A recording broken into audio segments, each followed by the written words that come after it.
Baik, kita ke informasi yang pertama. Aksi unjuk rasa menolak tambang dan tambak di Jember, Jawa Timur berakhir adu mulut antara mahasiswa dengan wakil Bupati Jember.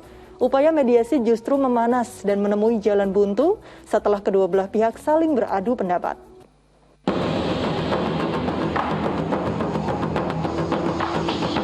Dengan berbagai poster tuntutan menolak izin tambang pasir besi dan tambak udang, mahasiswa dan warga di kawasan Paseban berunjuk rasa di kantor Pemkab Jember, Jawa Timur.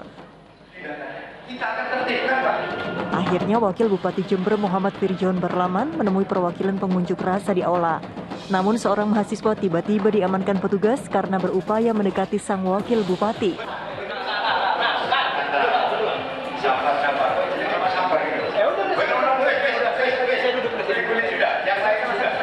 Tenang. Nggak apa-apa. Saya nggak apa-apa. Saya juga tersinggung. Lanjut.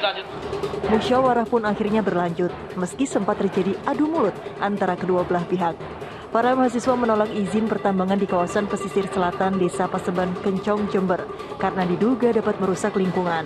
Namun Pemkab Jember menilai tuntutan pengunjuk rasa tidak mempedulikan kepentingan luas. Kami sama hasilnya, cuma mereka ingin segera. Tapi kita kan mesti ada proses, Pak. Ya satu itu. Dan tidak seperti itu, Pak. Di Jember tidak hanya mereka. Banyak orang yang harus kita dengar. Bisa jadi menurut mereka baik, tapi menurut orang lain tidak baik. Sempat menemui jalan buntu, para mahasiswa yang tergabung dalam Gerakan Mahasiswa Nasional Indonesia atau GMNI ini memilih keluar dari ruangan. Tommy Iskandar melaporkan dari Jember, Jawa Timur. Ya, kita berdoa semoga warga Jember mendapatkan solusi terbaik atas permasalahan ini. Ustadz Subki, Islam menganjurkan untuk mengedepankan musyawarah dalam menyelesaikan masalah. Nah, ini bagaimana prinsip yang harus dipegang oleh pihak yang berselisih agar mencapai kata sepakat ini, Ustadz?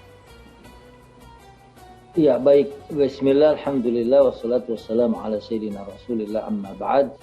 Kalau mendengar kata musyawarah, setidaknya kita bisa mendapatkan dua ayat yang menyebutkan a'udzubillahi minasyaitonirrajim. Bismillahirrahmanirrahim. Wa amruhum syura bainahum. Ini yang pertama. Kemudian yang kedua, wasyawirhum fil amr.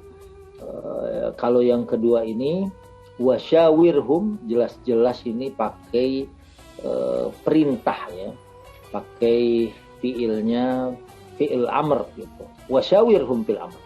Bermusyawarahlah kalian dalam setiap urusan yang ada. Dan musyawarah ini memang tidak 100% sama dengan demokrasi ya. Karena kalau dalam syuro kan yang dikedepankan adalah kebenaran. Bukan hanya sekedar misalnya 50+1 gitu ya.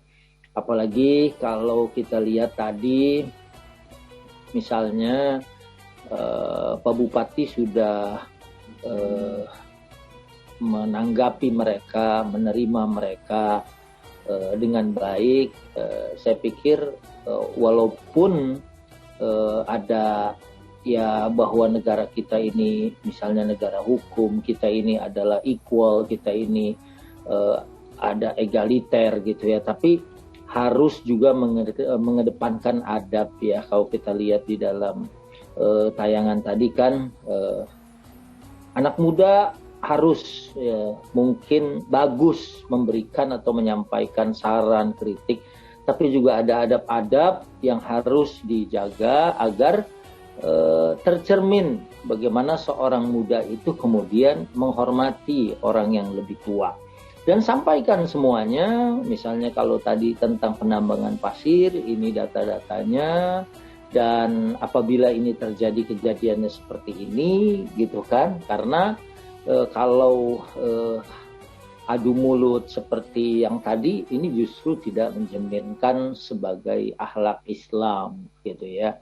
Jadi yang dicapai adalah kata sepakat itu ya kita cari kebenarannya. Kalau memang itu bermanfaat buat warga di sekitarnya, memberikan sumber penghasilan, pendapatan asli daerah dan lain sebagainya, ya bupati juga harus menyampaikan itu kepada masyarakat. Dan bagi yang menolak juga harus memberikan data-data dan kemudian nanti dicari jalan tengahnya atau jalan terbaiknya, dilanjutkan atau dihentikan. Begitu Baik. Mbak Nurul. Ya, Ustadz, ini jika menemui jalan buntu, artinya kedua belah pihak saling bersikeras dengan pendapatnya masing-masing, apa solusi terakhir yang bisa ditempuh Ustadz agar menemui unsur keadilan? Ya, kita tahu memang al-adalah atau keadilan adalah merupakan khosaisu dinil Islam. Nah, makanya di sini harus, kalau di negara kita kan kita menganut demokrasi, nanti kita carilah. Kalau di kita memang kan suaranya suara terbanyak gitu. Siapa yang kemudian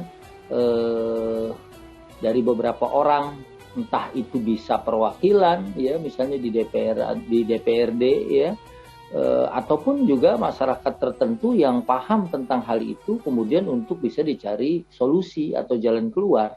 Ya karena sekali lagi mencari jalan tengah ini kan jalan yang terbaik, ya.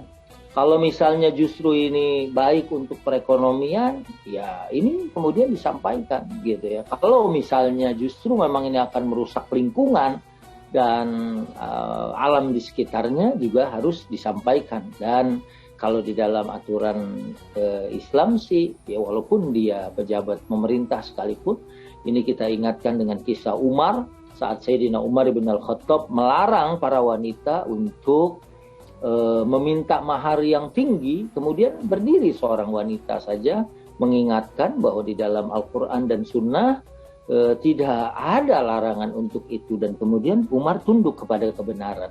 Begitulah seharusnya kalau sistem ini mau dijalankan. Begitu. Ya, jadi jika musyawarah tidak tercapai bisa diambil dengan voting begitu ya Ustadz, diambil dari perwakilan masing-masing pihak atau antara para ahlinya begitu ya. Baik.